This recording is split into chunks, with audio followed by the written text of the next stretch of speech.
સાથે બનાસકાંઠાથી સમાચાર સામે આવી રહ્યા છે। બનાસકાંઠાના અંબાજીમાં તિલક કાર્યક્રમનું આયોજન કરવામાં આવ્યું હતું, જેમાં વિશ્વ હિન્દુ પરિષદના યુવાનો દ્વારા તિલક કાર્યક્રમ રાખવામાં આવ્યો હતો। તો મંદિરમાં પ્રવેશ કરતા ખેલૈયાઓને તિલક કરવામાં આવ્યું।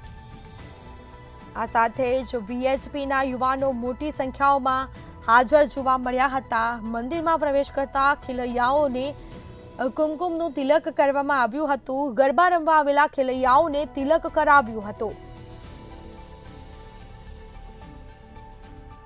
તો આ સાથે જ બનાસકાંઠાના અંબાજી મંદિરમાં તિલક કાર્યક્રમ રાખવામાં આવ્યો હતો। વિશ્વ હિન્દુ પરિષદના યુવાનો દ્વારા કાર્યક્રમનું ખાસ આયોજન કરવામાં આવ્યું હતું, જેમાં મંદિરમાં પ્રવેશ કરતા તમામ જે ખેલૈયાઓ છે તેઓને તિલક કરવામાં આવ્યું હતું। કુમકુમનું તિલક સાથે જ મંદિરમાં પ્રવેશ આપવામાં આવતો હતો। તો વીએચપીના યુવાનો મોટી સંખ્યામાં હાજર રહ્યા હતા, જેમાં ગરબા રમવા આવેલા ખેલૈયાઓએ તિલક કરાવ્યું હતું। તો આ સાથે વિશ્વ હિન્દુ પરિષદના યુવાનો દ્વારા ખાસ કાર્યક્રમ રાખવામાં આવ્યો।